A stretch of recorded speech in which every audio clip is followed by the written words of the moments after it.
Hello students, welcome to the D chemistry classes. आज हम जो आपके रेस्ट पैकिंग इफ़िशियंसीज रह गए थे, जो आपके 2 यूनिट सेल हैं, hexagonal close packing and face centred cubic unit cell, इनके जो पैकिंग इफ़िशियंसी हैं, उनके जो डेरिवेशन है या फिर उनके जो कैलकुलेशन है वो रह गए थे, उनको आज हम डिस्कस करेंगे। तो यहाँ पे सबसे पहले हम डिस्कस करेंगे packing efficiency of face centred unit cell, यानी कि जो आपका एफसीसी यूनिट सेल है उसका पैकिंग इफिशियंसी क्या है। तो पैकिंग इफिशियंसी का फॉर्मूला आपको पता है, पाई इज इक्वल टू क्या होता है, pi is equal to number of atoms into जो भी आपके number of atoms unit cell में है और वॉल्यूम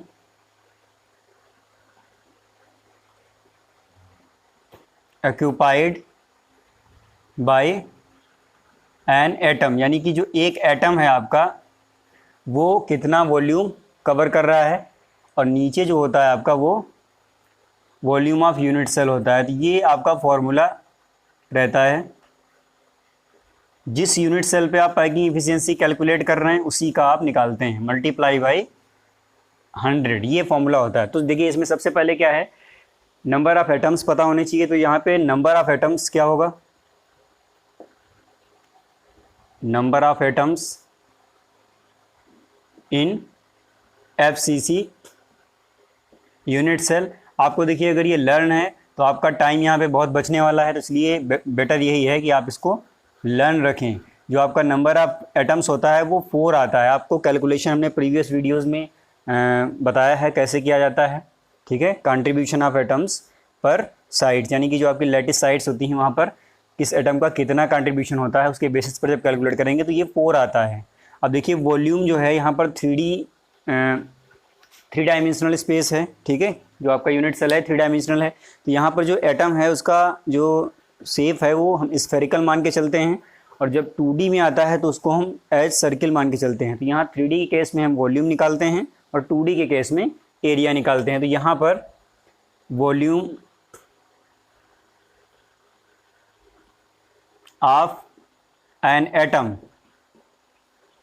ठीक है। इसमें देखिए क्या होगा, यहां पर अगर हम एटम की रेडियस को r मान लें,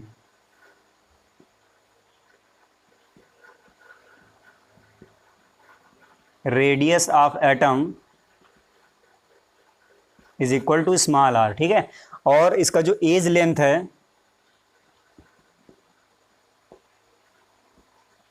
एज लेंथ जो है यूनिट सेल का उसको हम स्मॉल a मान लें। तो यहाँ पर जब वॉल्यूम निकालेंगे और एटम आपका एज स्फेयर कंसीडर किया जा रहा है तो यहाँ पर हो जाएगा 4/3 पाई r क्यूब। अब देखिए हमने आपको एक चीज़ और बताई थी कि पिछले जो आपके पैकिंग इफिशियंसी हम कैलकुलेट कर रहे थे यूनिट सेल्स के लिए, तो उसने बताया था a एंड r में रिलेशन आप लर्न रखिएगा सारी यूनिट सेल के लिए, तो आपको बहुत ईजी हो जाएगा पैकिंग इफिशियंसी कैलकुलेट करना। तो यहाँ पर हम क्या करने वाले हैं, जो रिलेशन होता है ए एंड आर में, यानी कि एज लेंथ यहाँ पर for FCC unit cell edge equal to होता है 2√2r, ये आपका रिलेशन होता है। आप देखिए इसमें क्या करना है, r को या तो a के टर्म्स में कर लो या a को r के टर्म्स में कर लो। अब देखिए यहाँ पर हमें करना क्या है, इस फॉर्मूले को अप्लाई करना है।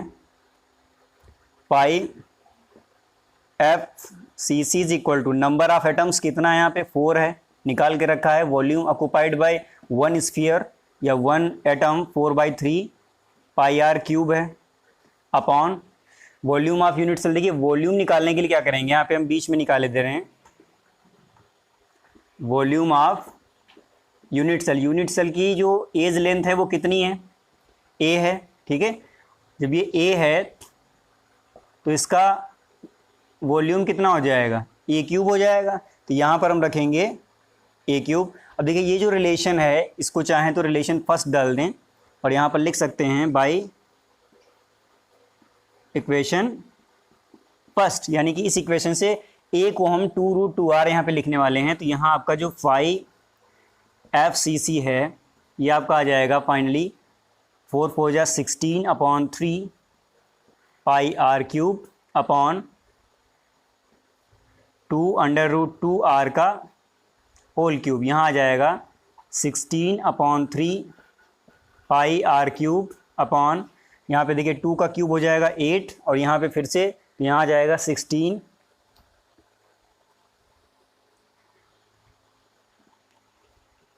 √2 r क्यूब। देखिए r क्यूब से r क्यूब कैंसिल हो जाएगा, 16 से 16 कैंसिल हो जाएगा। तो यहाँ पर जो आपका फाइनल जो टर्म आ रहा है वो आपका आना है पाई अपॉन 3√2 और यहाँ पर एक चीज़ और भी है, 100 से मल्टीप्लाई भी करना है सभी को, तो यहाँ पर मैं इसको 100 से मल्टीप्लाई भी किए दे रहा हूँ। ठीक है, ये आपका आ गया।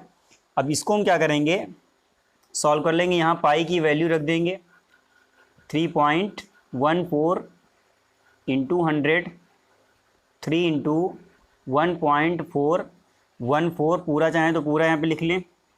ये जो आपका फाइनल है ये आ जाएगा 74.0, ये आपका आ जाएगा पैकिंग एफिशिएंसी। तो देखिए अभी तक जो आपने प्रीवियस कैलकुलेट किए थे उनमें जो पैकिंग एफिशिएंसी आती थी वो क्या आई थी, एक में 52 पॉइंट समथिंग आया था, एक में 68.0 आया था और एक ये आपका जो अभी कैलकुलेट किया गया है इसमें 74.0 है। अब देखिए इसका मतलब भी समझ लीजिए, कभी कभी क्वेश्चन आते हैं कि किसी यूनिट सेल का पैकिंग एफिशिएंसी इतना है, व्हाट इज़ द मीन, यानी कि इसका मतलब क्या है। तो इसका मतलब ये होता है कि इतना परसेंट जो आपका पार्ट है या जो भी आपका स्पेस है वो क्या है, कवर्ड है किसके द्वारा, एटम्स के द्वारा। यानी कि जो आपका यूनिट सेल है उसका 74% जो पोर्शन है वो क्या है, फिलअप है, और इसके अलावा जो 26% है वो आपका क्या है, वैकेंट है, वहाँ पर कुछ भी नहीं है, वाइड्स हैं। ठीक है, तो ये आप इसको नोट कर लीजिए।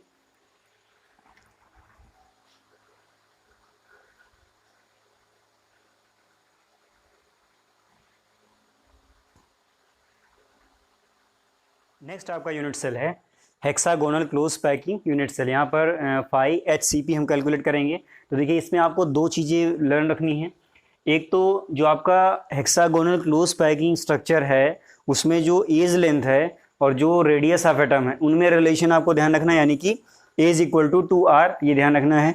दूसरा ये है कि जो आपका हाइट होता है यूनिट सेल का वो 4r इंटू √2/3 होता है। अगर ये चीज़ आपको लर्न है तो ये जो कैलकुलेशन है आपके लिए बहुत इजी हो जाता है। तो ये दो चीज़ें आपको लर्न रखनी है। अब देखिए ये आपका हेक्सागोनल क्लोज पैकिंग है, यहाँ पर क्यूबिक नहीं है। तो यहाँ पर जो वॉल्यूम से रिलेटेड आपके फॉर्मूले हैं वो थोड़े से चेंज होने हैं। तो यहाँ पर देखते हैं, सबसे पहले for HCP unit cell edge equal to 2r, ये आपका एज लेंथ और रेडियस में रिलेशन है, इसको आपको ध्यान रखना है। ठीक है, इंपॉर्टेंट भी है ये। इस पर शॉर्ट आंसर टाइप के न्यूमेरिकल्स भी आपके आ जाते हैं। नेक्स्ट आपका है number of atoms in HCP unit cell. हमने आपको कैलकुलेशन बताया था प्रीवियस वीडियोस में, जिन्होंने नहीं देखा है उसको वॉच करें। जो आपका HCP यूनिट सेल है, एक यूनिट सेल में सबसे ज़्यादा एटम अगर हैं तो वो HCP में होते हैं। कितने होते हैं, 6 होते हैं। ठीक है, जैसे आपका FCC में 4 है वैसे ही HCP में आपका 6 आता है। नेक्स्ट आपका है volume of an atom in the unit cell, यानी कि जो वॉल्यूम है यहाँ पर जो आपका HCP यूनिट सेल है ये 3 डायमेंशनल है। तो यहाँ जो आपका एटम है उसे हम एज स्फीयर ही कंसीडर करके चलेंगे। तो स्फीयर का जो वॉल्यूम है 4/3 पाई r क्यूब होता है। अब बात आती है जो यूनिट सेल है उसका वॉल्यूम क्या होगा, क्योंकि यहाँ पर आपको फॉर्मूले में वॉल्यूम भी पुट करना पड़ेगा, देन तभी आपका कैलकुलेट होके आ पाएगा।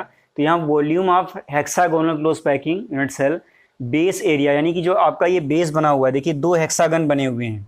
ठीक है, और ये जो आपका यूनिट सेल है ये किस पे रखा हुआ है, इसका बेस क्या है, हेक्सागन है, रेगुलर हेक्सागन। तो ये जो आपका रेगुलर हेक्सागन है इसका area, base area into height, ये जो आपकी हाइट है, यहाँ पर हाइट मैंने मेंशन कर दी है 4r √2/3, ये आपका आएगा। ये टिग्नोमेट्रिक रिलेशन से आप इसको निकालेंगे तो ये आ जाएगा।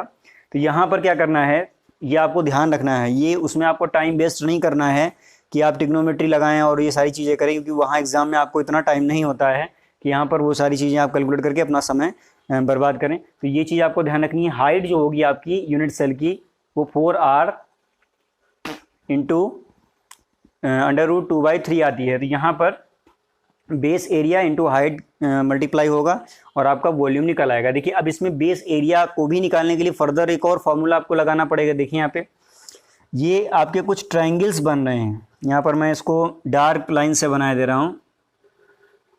देखिए ये आपका एक ट्रायंगल बना है। ऐसे इसमें कितने टोटल ट्रायंगल हैं? एक ये ट्रायंगल है, एक ये ट्रायंगल है, एक ये ट्रायंगल है और एक ये ट्रायंगल है। तो यहाँ पर आप देखेंगे आपको टोटल 6 ट्रायंगल मिल जाएंगे, जिनका जो लेंथ है, साइड लेंथ, वो कितना है? स्मॉल ए हमने मान रखा है। यहाँ पर एज लेंथ या फिर साइड लेंथ दोनों एक ही बातें हैं। तो यहाँ टोटल आपके कितने ट्रायंगल हैं? 6 ट्रायंगल हैं। और ये जो आपका रेगुलर हेक्सागन है, इसमें जो ट्रायंगल बनता है वो इक्विलेटरल बनता है, यानी कि उसकी तीनों साइड्स इक्वल होती हैं। तो यहाँ पर हम क्या करेंगे, टोटल ट्रायंगल आपके 6 हैं और एक ट्रायंगल का एरिया निकाल के अगर मल्टीप्लाई कर दें तो टोटल जो आपका ये हेक्सागन है इसका एरिया आ जाएगा। ठीक है, तो यहाँ जो बेस का एरिया है वो हो जाएगा 6 into area of equilateral triangle. Equilateral triangle का एरिया जो है आपका √3/4 ए स्क्वायर होता है, जहाँ पर ए आपका उसका साइड लेंथ है। 6 से मल्टीप्लाई किया, फाइनल ये आपका आया। अब हम क्या करेंगे, ए इज इक्वल टू 2r, ये हमने प्रीवियसली ही लिखा था, यहाँ पे मेंशन किया था। ये रिलेशन है यूनिट सेल में एज लेंथ और किसके लिए? रेडियस ऑफ एटम के लिए। तो यहाँ पर इस रिलेशन को हम क्या करेंगे, यहाँ ए की जगह पुट कर देंगे। तो ये जो आपका टर्म है ये आर के टर्म्स में कन्वर्ट हो जाएगा। तो यहाँ आपका ये आपका इस तरह से 2r यहाँ पे रखा गया, होल स्क्वायर किया गया, तो ये आपका आया 6√3r²। ठीक है, ये आपका 6√3r²। ये जो आपका आया है ये क्या है? ये बेस एरिया है। ठीक है, और हाइट जो आपकी है ये क्या है यूनिट सेल की? 4r√2/3 है। तो अगर वॉल्यूम हम निकालते हैं यहाँ पर कितना आ जाएगा? वॉल्यूम ऑफ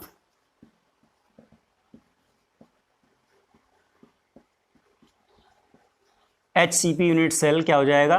देखिए बेस का एरिया है आपका 6√3r² इंटू 4r इंटू √2/√3। देखिए √3 से √3 कैंसिल हो जाएगा और ये आपका फाइनल जो है आ जाएगा 6 4 24 हो जाएगा। यहाँ पे 24 √2r³। ठीक है, r³, ये आपका वॉल्यूम आ गया है।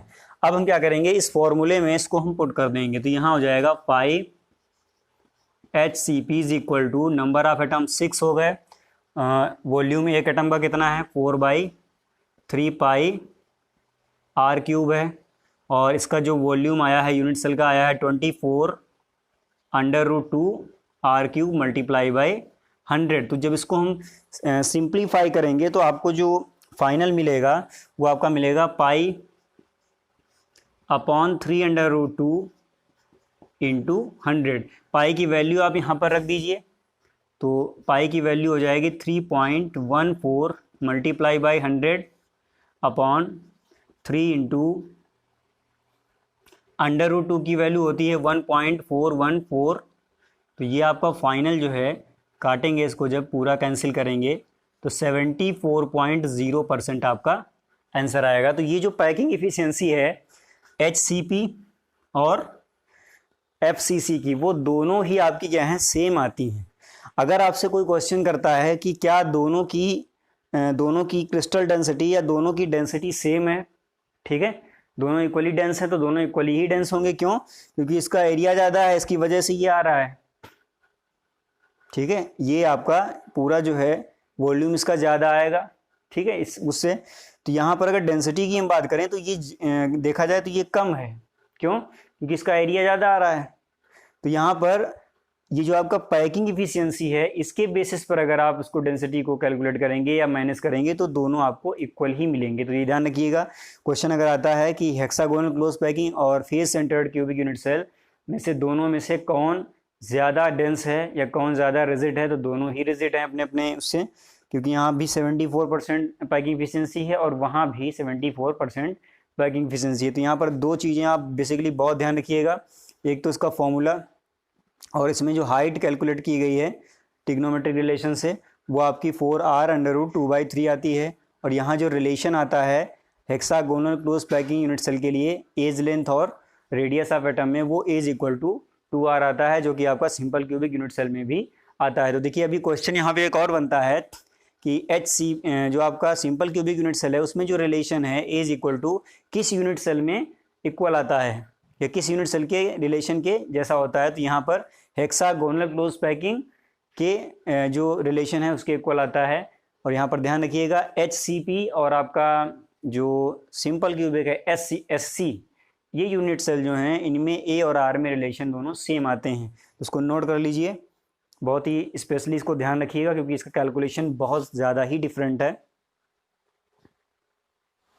नेक्स्ट आपका है ऑक्टाहेड्रल वाइड, और जो उसका एटम होते हैं, जो क्लोज पैक्ड एटम होते हैं, उनके जो रेडियस होते हैं उनके बीच में रिलेशन पे भी कुछ क्वेश्चन आपके आ जाते हैं शॉर्ट कैलकुलेशन वाले, तो उसमें आपको ये रिलेशन याद रखना होता है। देखिए यहाँ पर हम केवल आपको ये बताएंगे कि इसको डिराइव कहाँ से किया गया है, ठीक है।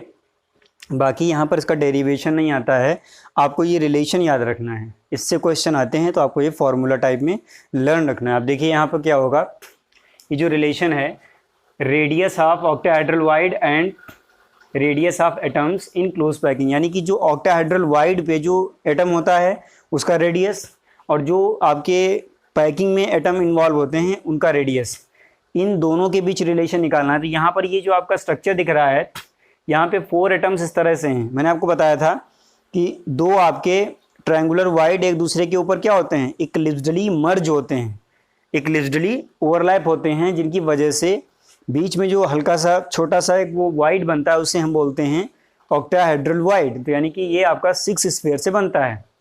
अब अगर इसको हम साइड व्यू से देखेंगे तो इसमें 4 स्फीयर ही आपको दिखेंगे, यानी कि उसका जो स्ट्रक्चर है कुछ इस तरह से आपको दिखेगा।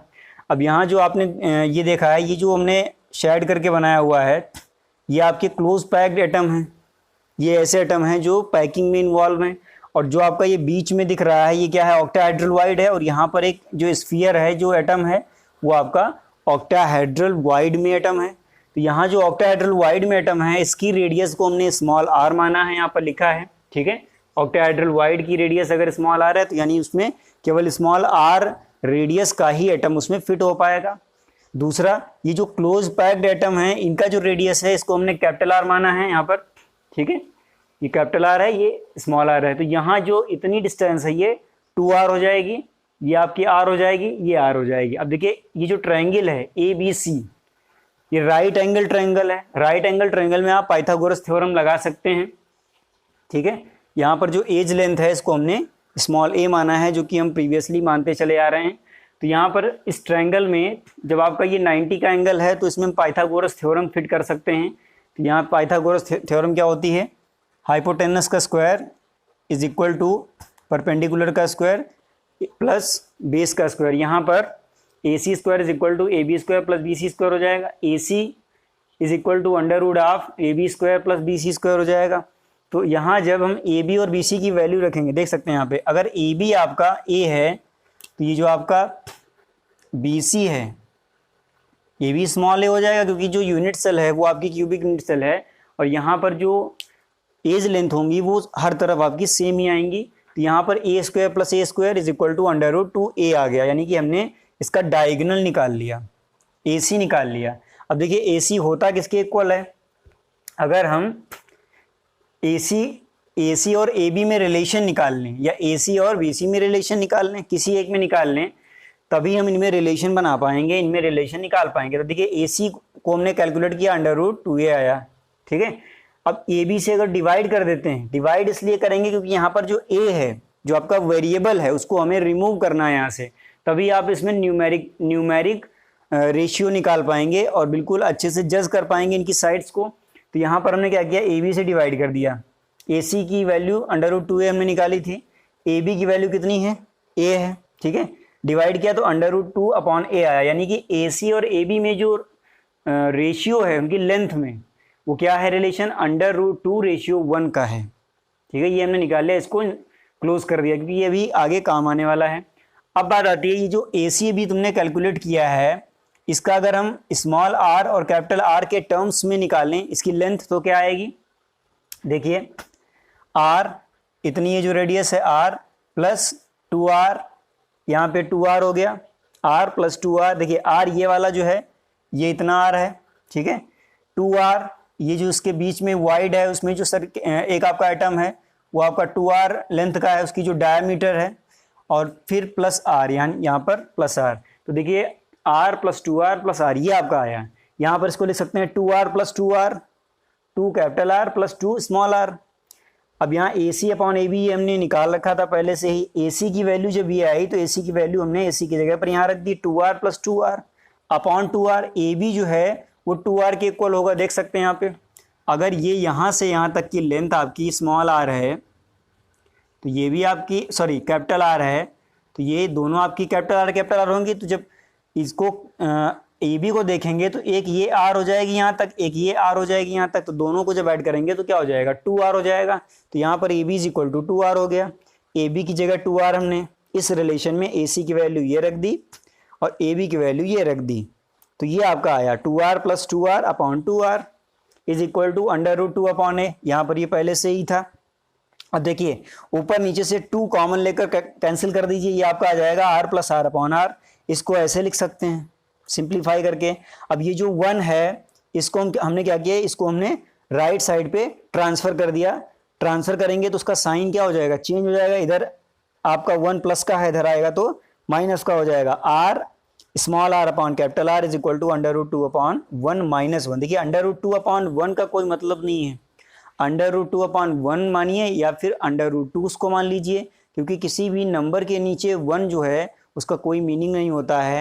यानी कि हर नंबर के नीचे 1 हो सकता है और उसकी वैल्यू वही आनी है। तो यहाँ √2 अपॉन 1 की वैल्यू √2 ही आनी है। तो यहाँ हमने क्या किया, r upon capital R is equal to √2 minus 1। अब देखिए √2 की वैल्यू जो होती है, यहाँ पर हम इसको मेंशन किए दे रहे हैं, √2 की वैल्यू आपको लर्न रखनी पड़ेगी, क्योंकि ये ज़्यादातर आपको यूज़ में आती है और आपको नहीं पता होता है, तो आप उसको निकालने के लिए अपना टाइम थोड़ा देते हैं, जिसकी वजह से आपका टाइम शॉर्ट हो जाता है। तो यहाँ पर इसकी वैल्यू रख देंगे 1 इसको हम 1 को 1.000 लिख सकते हैं, ठीक है, सिग्निफिकेंटली। अब इसको जब सब्सट्रैक्ट करेंगे तो r upon r is equal to 0.414 आया, ठीक है। क्रॉस मल्टीप्लाई कर दीजिए तो ये r जो है इससे मल्टीप्लाई हो जाएगा, तो यहाँ हो जाएगा r is equal to 0.414 r। तो ये आपका रिलेशन आया है। अब इसका मैं आपको मतलब बता दूं कि ये जो r है यानी कि जो ऑक्टाहेड्रल वाइड है, ठीक है, ये एटम्स की रेडियस का कितना होता है, यहाँ पर देख सकते हैं।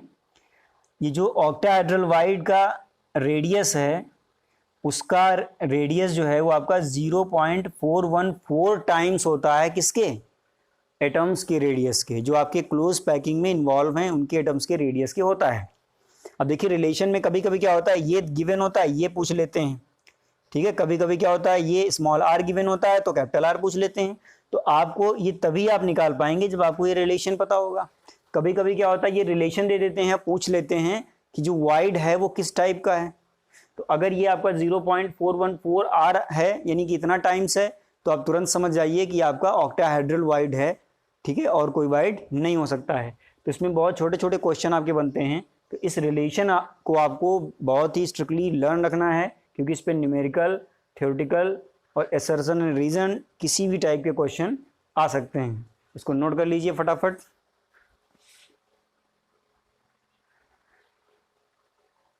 नेक्स्ट है आपका relation between the radius of atom and radius of tetrahedral void. यहाँ पर टेट्राहेड्रल वाइड का जो रेडियस है वो एटम के रेडियस से कैसे रिलेट है ये हम जानेंगे। तो देखिए टेट्राहेड्रल वाइड में आपको 4 स्फीयर्स मिलते हैं। देखिए ये जो आपके 3 स्फीयर्स हैं और एक ये है, ये आपका क्या है, बीच में एक टेट्राहेड्रल वाइड बनाते हैं जिसमें ये जो आपका एटम है बीच में फिट हो जाता है। तो यहाँ जो इसका रेडियस है उसको हम स्मॉल r मान रहे हैं, ये आपका टेट्राहेड्रल वाइड है, ठीक है। और ये जो आपका कैपिटल R है, ये जो आपके एटम्स हैं जिनसे टेट्राहेड्रल वाइड का फॉर्मेशन हो रहा है उनका रेडियस है। तो यहाँ पर एज लेंथ पहले की तरह ही हम रखेंगे, स्मॉल a जो आपका यूनिट सेल का एज लेंथ है, जहाँ पर टेट्राहेड्रल वाइड बन रहा है, जिसमें टेट्राहेड्रल वाइड बन रहा है उसका एज लेंथ है, ठीक है। तो यहाँ पर चलते हैं ट्रायंगल ABC, इस स्ट्रक्चर को जरूर ध्यान रखिएगा, A, B एंड C। ये जो आपका फेज एक बना है ये वाला, इस ट्रायंगल में चलेंगे तो यहाँ पर ये राइट एंगल ट्रायंगल है। इसमें क्या करेंगे, राइट एंगल ट्रायंगल है तो यहाँ पाइथागोरस थ्योरम लगा सकते हैं। यहाँ पर AC की डिस्टेंस हम निकाल सकते हैं। देखिए अगर आपको सीधे पता है कि स्क्वायर का डायगोनल कितना होता है तो सीधे आप ये लिख दीजिए, इतना कैलकुलेशन से आप बच जाएंगे, ठीक है। यहाँ पर ए सी आपका स्क्वायर का डायगोनल है। क्यों? क्योंकि ये जो आपकी यूनिट सेल है कैसी है, क्यूबिक है। क्यूबिक है तो ये आपका स्क्वायर ही बना होगा, ठीक है। क्यूब्स की जो साइड्स हैं वो इक्वल होती हैं। तो यहाँ पर अगर आपको सीधे पता है कि ए सी आपका स्क्वायर का डायगोनल है, तो सीधे अगर फॉर्मूला याद है तो सीधे लिख दीजिए √2 इंटू साइड ऑफ स्क्वायर यानी कि ए, और आप इतने कैलकुलेशन से बच जाएंगे। तो यहाँ पर √2a हो गया। उसके बाद में जो डायग्राम है, ये जो डायग्राम है इसके अकॉर्डिंग अगर चलेंगे तो ये दोनों एटम्स आपके एक दूसरे के कांटेक्ट में होंगे। इसका रेडियस आपका कितना है, कैपिटल आर है, और इसका भी रेडियस कैपिटल आर है। तो जब दोनों एक दूसरे के कांटेक्ट में होंगे तो वहाँ पर कितना हो जाएगा टोटल, जब दोनों एक दूसरे के कांटेक्ट में होंगे, कि ये जो हमने एटम्स बना रखे हैं इनको समझाने के लिए थोड़ा स्मॉल कर दिया। ये लार्ज होते हैं, इतने लार्ज होते हैं कि चारों एटम्स एक दूसरे के कांटेक्ट में होते हैं। तो यहाँ पर जब कांटेक्ट में होंगे तो एक तो ये आर हो जाएगा, एक ये आर हो जाएगा, टोटल कितना हो जाएगा 2r। तो यहाँ पर हमने लिख दिया AC is equal to R plus R is equal to 2r, इसको इक्वेशन सेकेंड दे दिया। नेक्स्ट अब देखिए इन दोनों को हमने इक्वल कर दिया, क्योंकि ये भी आपका AC था और ये भी AC था। AC is equal to √2a आया था जो कि स्क्वायर का डायगोनल है उसके रिलेशन से, और यहाँ जो AC आया है ये रेडियस के टर्म्स में आया है, तो दोनों को इक्वल लिख देते हैं। तो √2a is equal to 2r, R is equal to √2a/2। ये आपका एक स्मॉल कैपिटल आर और एज लेंथ में रिलेशन आ गया। देखिए एज लेंथ आपकी स्मॉल ए है और जो रेडियस है वो कैपिटल आर है, तो ये दोनों आ गए। इसको इक्वेशन थर्ड दे दीजिए। अब देखिए एक ट्रायंगल इसमें और भी है ACD, ठीक है। ACD भी आपका राइट एंगल ट्रायंगल है, तो ACD में एंगल ACD आपका 90 है। जब राइट एंगल ट्रायंगल है तो पाइथागोरस थ्योरम इसमें भी लगा सकते हैं। तो यहाँ से हम क्या करेंगे, जो बॉडी डायगोनल है, देखिए यहाँ पे हमने मेंशन कर दिया है AC जो है आपका फेस डायगोनल है, और ये जो आपका डायगोनल बन रहा है ये बॉडी डायगोनल है। दोनों में रिलेशन निकाल के फिर दोनों को हम क्या करेंगे, मैच करेंगे, तभी आपको रिलेशन मिल पाएगा। तो यहाँ पर AD जो है आपका बॉडी डायगोनल, इसको हम निकालने जा रहे हैं किस ट्रायंगल में, ACD, यानी कि AC एंड D, ये वाला जो ट्रायंगल है, ठीक है, बॉडी डायगोनल इसमें निकालेंगे। तो यहाँ AD square is equal to AC square plus CD square, क्योंकि AD जो है आपका इसमें हाइपोटेनस होगा। AD को निकालने के लिए इस तरह से लिख सकते हैं। अब देखिए AC को भी हमने ऊपर निकाला था √2a, और CD जो है वो कितनी हो जाएगी, ये आपकी एज लेंथ कितनी है, ये भी आपकी स्मॉल है, ठीक है। एज लेंथ हर जगह सेम ही रहनी है। तो यहाँ पर CD की लेंथ जो है वो तो आपकी 1 ही ए ही आएगी। यहाँ पर मैं ऊपर लिखे दे रहा हूँ CD is equal to A, ठीक है। और AC की आपने यहाँ पे भी कैलकुलेट की थी √2a, क्योंकि ये आपका AC क्या है, स्क्वायर का डायगोनल है। तो यहाँ वैल्यू रखेंगे 2a स्क्वायर A स्क्वायर, यानी कि √3 आ गया। देखिए AD यहाँ पर √3 आया है।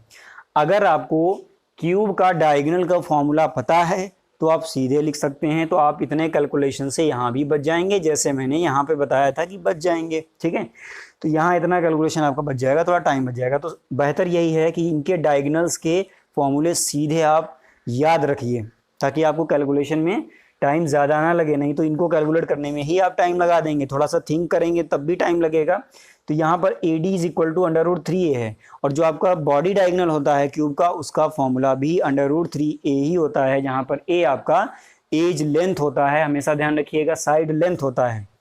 तो AD इज इक्वल टू ये आ गया। अब क्या करेंगे, AD का बाई डायग्राम निकालेंगे हम। तो बाई डायग्राम कैसे निकलेगा, देखिए ये आपके दोनों स्फीयर एक दूसरे के कांटेक्ट में है, ये दोनों एक दूसरे के कांटेक्ट में, ये भी कांटेक्ट में और ये भी कांटेक्ट में। बीच में कौन फंसा है, ये वाला एटम, और ये कहाँ पे है, ये टेट्राहेड्रल वाइड में है। तो देखिए जो टेट्राहेड्रल वाइड में एटम है उसका हमने रेडियस कितना माना है, स्मॉल r माना है, ठीक है।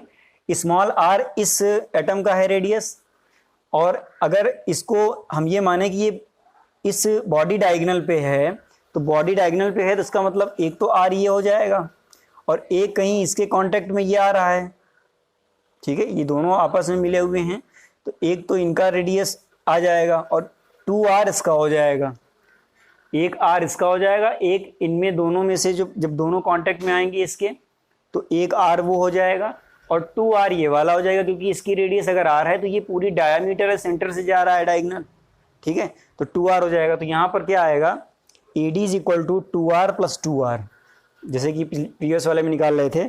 तो AD की वैल्यू जो √3 आई है यहाँ पर इसको हम रख देंगे 2R + 2R, ये हो जाएगा √3A। ऐसे ही R + R is equal to √3/2A आ जाएगा। इसको हमने रिलेशन 4 दे दिया। देखिए रिलेशन थर्ड और रिलेशन 4 को आप मैच करिए।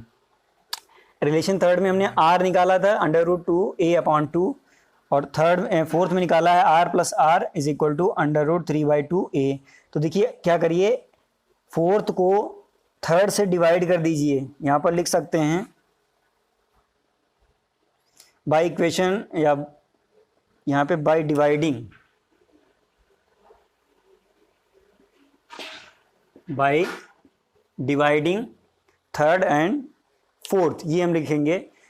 जब डिवाइड करेंगे तो ये आपको मिलेगा R + R/R is equal to, ये आपका आएगा। यहाँ से क्या करेंगे, इसको अगर सिंप्लीफाई करेंगे तो ये हो जाएगा 1 + R/R is equal to √3A/2, और जो नीचे है टर्म उसको हम ऊपर ले जाके उल्टा करके मल्टीप्लाई कर देते हैं। ये डिवीजन का रूल होता है। यहाँ पर जो डिनोमिनेटर है उसको हम रिवर्स करके उसके न्यूमरेटर में मल्टीप्लाई कर सकते हैं। तो यहाँ आ जाएगा 1 + R/R इज इक्वल टू √3/√2। अब इस 1 को हम उधर ट्रांसफर कर देंगे तो ये हो जाएगा r/R is equal to √3/√2 minus 1। √3 और √2 की वैल्यूज आप लिख दीजिए। √3 की वैल्यू होती है 1.732 और √2 की वैल्यू हमने अभी आपको बताई थी 1.414। ये दोनों वैल्यूज़ क्या करिए, इस इक्वेशन में पुट कर दीजिए। ठीक है, यहाँ पर √3/√2 माइनस 1, इसको सॉल्व करेंगे तो √3 माइनस √2/√2 आ जाएगा। ठीक है, अब हम क्या करेंगे, इसमें वैल्यू जब रखेंगे तो आपको ये मिलता है रिजल्ट में 0.225 r/R। तो r/R अगर 0.225 है तो r इज इक्वल टू कितना आ जाएगा, 0.225 r। यानी कि जो आपका टेट्राहेड्रल वाइड है उसका जो रेडियस है वो 0.225 टाइम्स होता है किसका, ये जो आपका एटम होता है उसका, उसके रेडियस का। ठीक है, तो यहाँ पर इससे बहुत छोटे छोटे क्वेश्चन ही बन सकते हैं, ध्यान रखिएगा। अब एक क्वेश्चन आपका ये भी बनता है कि क्या टेट्राहेड्रल वाइड एटम की रेडियस से छोटा होता है या बड़ा होता है। देखिए ये जो r है ये अकेला इधर है। ठीक है, और इस r में जब हमने 0.225 का मल्टीप्लाई किया है तब ये दोनों इक्वल आए हैं। तो यहाँ पर ये जो r है ये क्या है, ये छोटा होगा।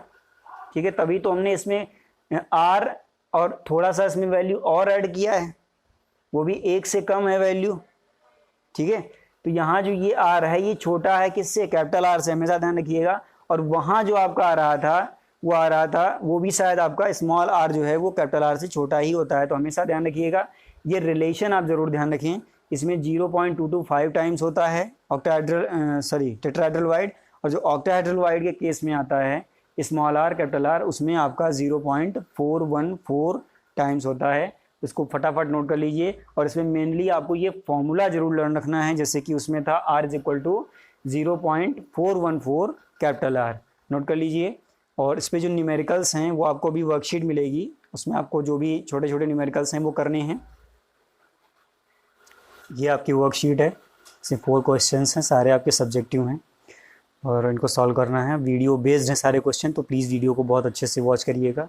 और जो लोग अभी चैनल पे नए हैं हमारे, जिन्होंने चैनल को नहीं सब्सक्राइब किया है, प्लीज़ चैनल को सब्सक्राइब कर लें और सामने का बेल आइकन भी हिट कर दें ताकि जो नया अपडेट है हमारा वो आप तक ज़रूर पहुँचे।